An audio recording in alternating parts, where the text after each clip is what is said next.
Welcome to JJ Tagalog Movie Recap. Nagsisimula ang pelikula sa isang batang lalaki na nagsasalita tungkol sa bilyong-bilyong tao sa mundo, abala sa kanilang pang-araw-araw na buhay at walang kamalayan sa mga batas sa kosmiko na namamahala sa mundo. Ang mga nakakapansin sa mga kakaibang ito ay mga individual na ang isip, dahil sa iba't ibang dahilan, hindi madaling makisali sa mga pang-araw-araw na gawain. Ginugugol nila ang kanilang buhay sa pakiramdam, pag-unawa, at nakikita ang lahat ng mga pattern at batas ng pagkakaroon ng tao. Sinasabi ng isang kilalang kasabihang Hapones na ang mga tamang tao ay konektado sa pamamagitan ng isang pulang sinulid na lumalawak at nakipagkontrata ngunit hindi nasira. Ang thread na ito kalaunan ay nagdadala ng mga taong konektado ng kapalaran.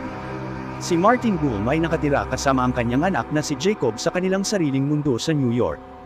Sa kanyang 4,161 araw ng buhay, si Jacob ay hindi kailanman nagsalita ni isang salita. Gayunpaman, pinahihintulutan siya ng kanyang natatanging pananaw sa mundo, maunawaan ito ng mas malalim at tumpak kaysa sa karamihan. Si Jacob ay matinding nakatutok sa mga numero at mga kalkulasyon, patuloy na nagsusulat ng parehong numero sa kanyang kwaderno. Sa Kennedy Airport, bumili si Martin ng 25 ginamit, patay na mga cellphone mula sa nawala at nahanap na departamento para kay Jacob. Sa hindi inaasahang pagkakataon, ang isa sa mga mobile device ay nakatanggap ng tawag mula sa may-ari nito, na kasalukuyang nasa Mumbai. Kaagad na kailangang kunin ng may-ari ang kanyang telepono bago ang birthday ng kanyang anak na babae dahil naglalaman ito ng mga mahahalagang larawan niya. Isang empleyado sa paliparan ang handang magtala ibaba ang address ng may-ari upang ibalik ang telepono, ngunit isang papasok na tawag sa kanyang personal na telepono distract sa kanya at dali-dali niyang inilagay ang maling cellphone sa luggage conveyor belt. Si Martin Boom ay nagmamadaling hanapin ang kanyang anak na si Jacob, na muling nakatakas mula sa kanyang pag-aaral upang maghanap ng pag-iisa. Pagdating ni Martin sa designated spot, nakita niya si Jacob na nakaupo sa ibabaw ng isang tore ng telebisyon, mahinahong gumuhit sa kanyang kwaderno. Hindi lamang mayroong mga serbisyo sa pagliligtas tinawag, ngunit dumating na rin ang mga pulis dahil ito ay paulit-ulit na isyu. Mr. Boone hiniling sa 911 staff na umatras upang maiwasang matakot pa si Jacob, ngunit siya mismo ay hindi makaakyat dahil sa takot niya sa matataas. Ipinakita niya kay Jacob ang bagong batch ng mga teleponong binili niya para sa kanya noong umagang iyon, na tumutulong sa bata na bumaba mula sa tore. Napansin ng isa sa mga rescuer na ang pangatlong magkakasunod na tawag ay itinatala sa parehong oras, 3:18 p.m., at tinanong si Martin kung ang oras na ito anumang kahalagahan para sa kanila. Kalmadong bumaba si Jacob Boom at sumakay sa kotse ng kanyang ama.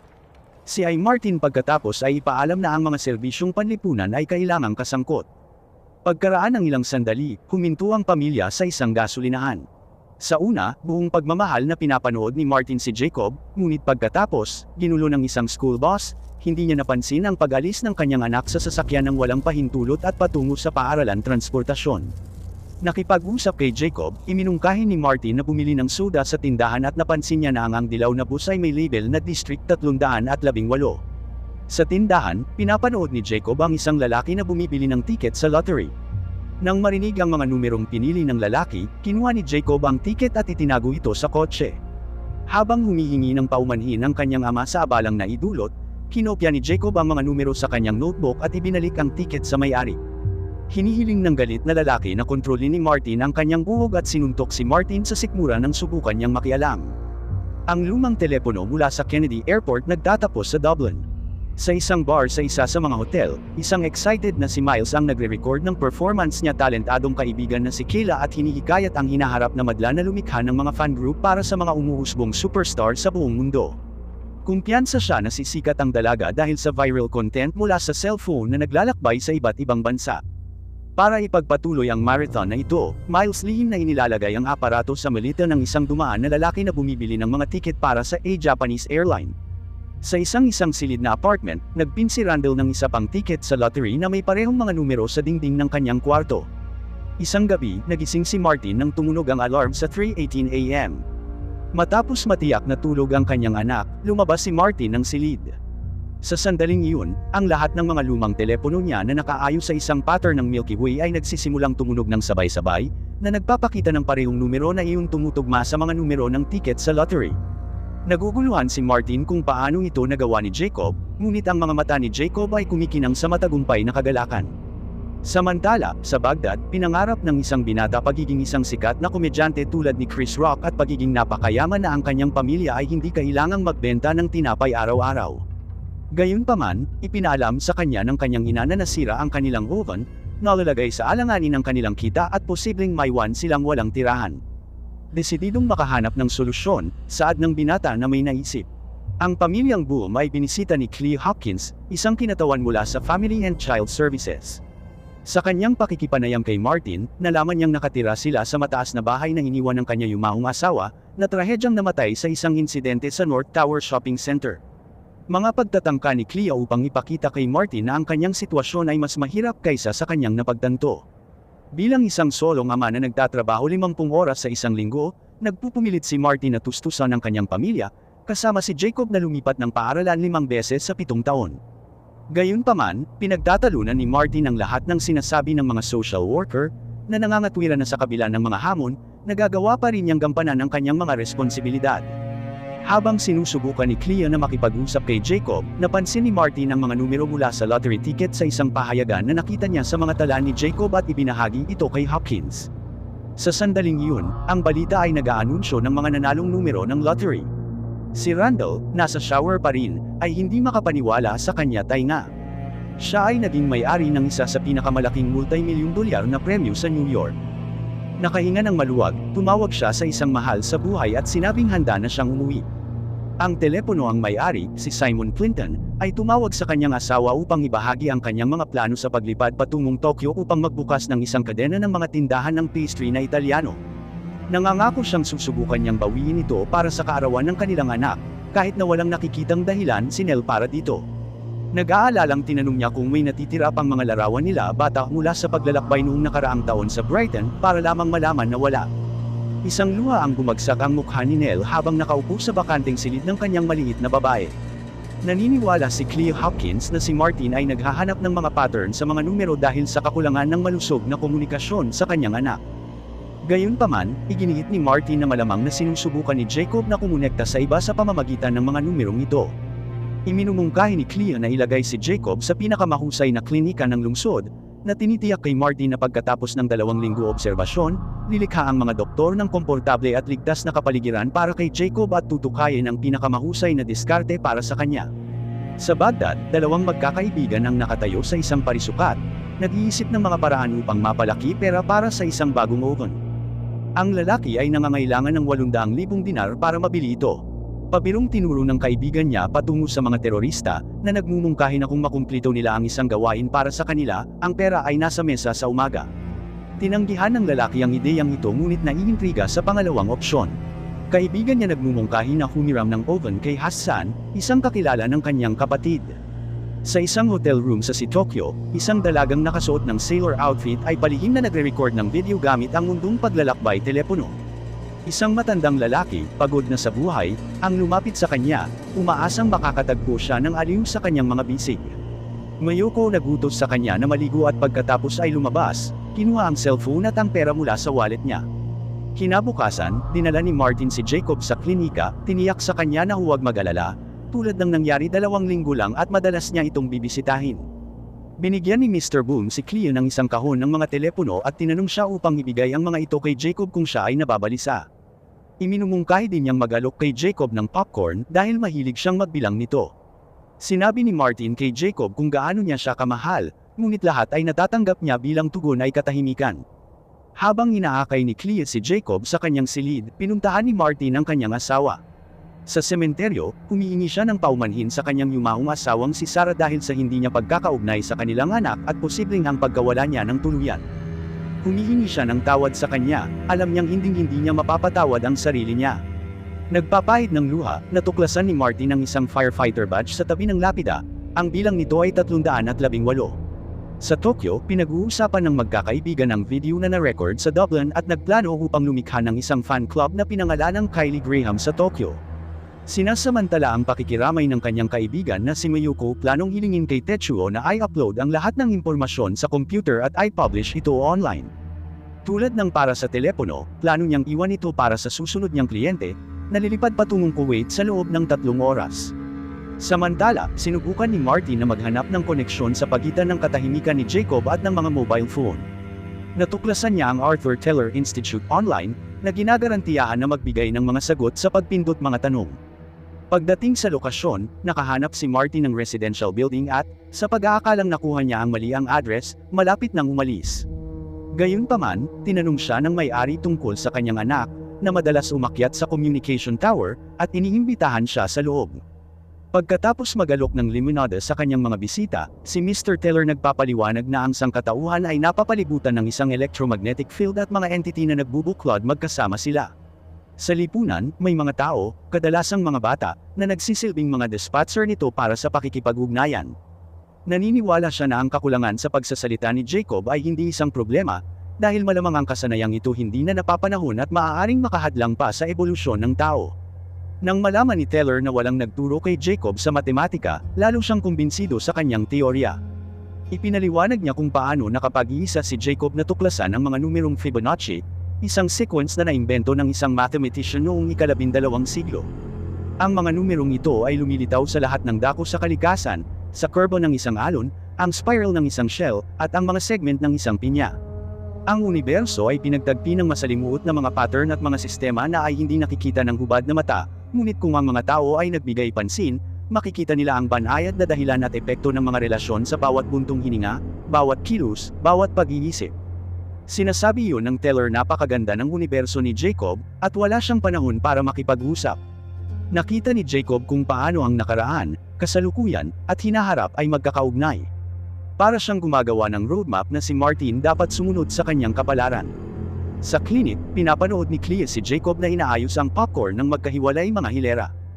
Ipinapakita ng nakumpletong pattern ang numero ng telepono ng kanyang ina, at nakatanggap siya ng tawag mula sa kanya makalipas ang ilang minuto, walang sinasabi ang kanyang ina.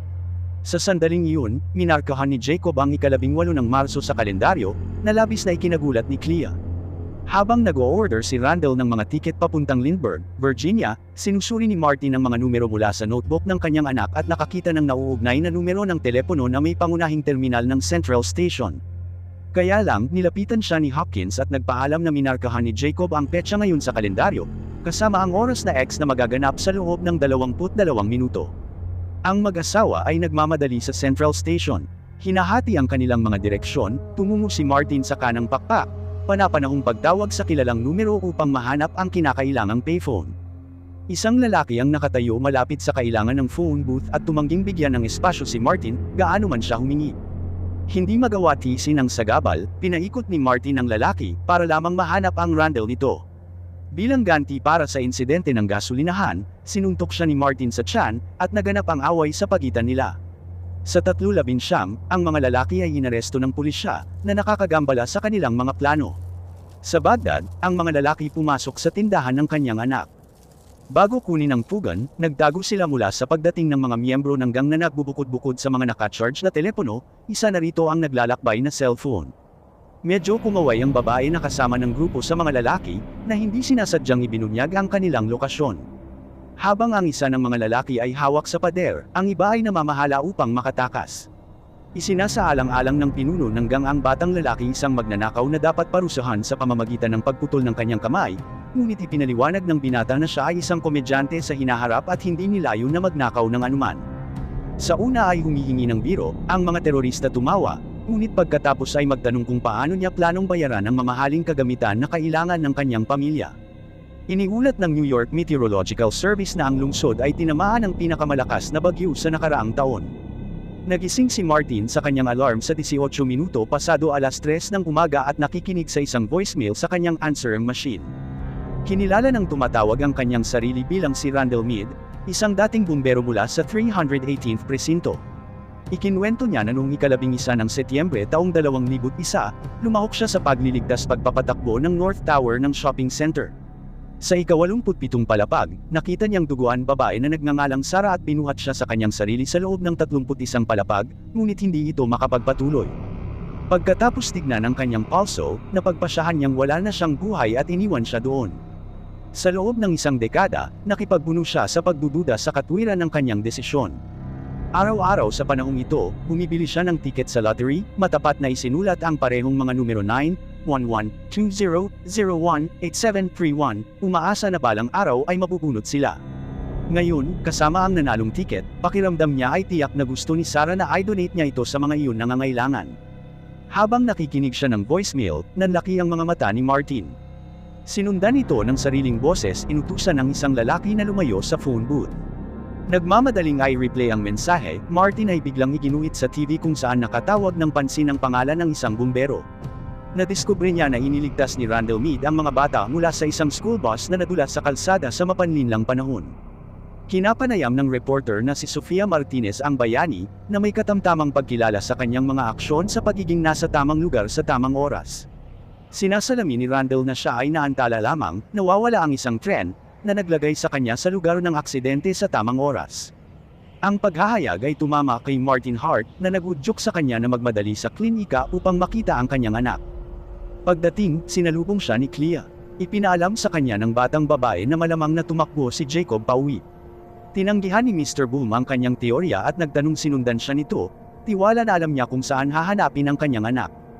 Nang gabing iyon, si Simon Climpton tumatanggap ng abiso tungkol sa lugar ng serbisyo ng telepono at humihiling na maikonekta sa operator ng kumpanya para sa impormasyon sa lokasyon ng device. Ipinaliwanag ng operator na kung ang telepono ay nasa isang restricted area, ang impormasyon ay hiniranggan para sa mga kadahilanang pangseguridad. Sa kabila ng pagpasok isang banyagang bansa kung saan abala siya sa pagbubukas ng chain ng restaurant, kailangang subaybayan kaagad ni Simon ang aparato sa pamamagitan ng GPS.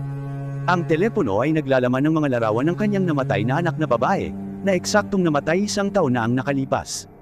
Habang hinihiling ng operator si Simon na manatili sa linya, nakuha ni Mayuko ang pagganap ni Kayla, na broadcast sa puso ng Tokyo. Tuwang-tuwa siya na pinagbigyan ni Tetsuo ang kanyang kahilingan. Nang lumingon si Simon, natigilan siya nang makita ang mga slide ng mga larawan ng kanyang anak na babae na nakadisplay sa malalaking screen. Sa sobrang lungkot, tumulo ang luha sa kanyang mukha. Samantala, isang binata tumungo sa mosque na may nakatagong bomba sa ilalim ng kanyang jacket. Saktong pag-abot niya sa lokasyon, ang operator ay namamahala upang kumonekta sa kanya, na pagtatanto ang napipintong panganib na dulot niya. Ang binata ay nagsusumamo na huwag tawaging isang kriminal. Iginiit na ang gawain ito ay isang desperadong pagtatangka iligtas ang kanyang pamilya. Nalaman ng operator na may kasamang ideya ng kumpletong kaligayahan ng binata isang pugan at gumawa ng plano para tulungan siya. Matagumpay niyang nakipagnegosasyon sa aktwal na telepono may-ari, na nagkataon ding nagmamay-ari ng mga restaurant. Nakikiusap sa kanya na tanggalin ang baterya sa cellphone upang ihinto ang countdown, ipinangako niyang tuparin ang kanyang kahilingan. Sa huling segundo, itinigil ng binata ang timer at, nadala ng damdamin, bumaba mula sa dingding. Kinikilala ni Jacob na ang indicator ay patuloy na nahuhulog sa loob ng hanay ng 1 hanggang 1.618 thousandths, isang malinaw mathematical pattern na hindi maiintindihan ng lahat. Sa kabila ng bilyon-bilyong tawag at mensahe ay bumahang ang araw, ang kalungkutan ay nananatiling isang kasalukuyang katotohanan. Sa Dublin, nagdiriwang si Kayla umabot ng bilyong view kasama ang kaibigan niyang si Miles. Pinapurihan ng maluwag na mga magulang ang kanilang anak sa pagluluto tinapay muli, at muling nakipagkita si Simon sa kanyang asawa upang ibahagi ang kanilang kalungkutan ng may pagmamahal at pagkakaunawaan. Natuklasan ni Martin at Clea si Jacob na nakaupo sa ulan sa ibabaw ng isang metal na tore. Napagtatanto ang kanyang anak na lalaki ay hindi bumaba ng kusang loob, Martin, conquer ang kanyang takot sa taas, ascends ang hagdan sa tulong ni Clea. Nang marating niya si Jacob, sa wakas ay naipahayag niya ang mga salitang inaasam ng kanyang anak dinggin. Na nakikita at naiintindihan niya siya, inihayag ni Martin na ang mga aksyon ni Jacob ang nagligtas ang mga bata sa school bus. Niyakap ng bata ang kanyang ama sa unang pagkakataon sa kung ano ang nararamdaman ni Dad, upang mabilis na makuha ang kanyang cellphone at magpasok ng bagong hanay ng mga numero. Pagpapaliwanag kay Clea na ito ay mga bagong coordinate ng mapa, idinadial ni Martin ang bagong numero.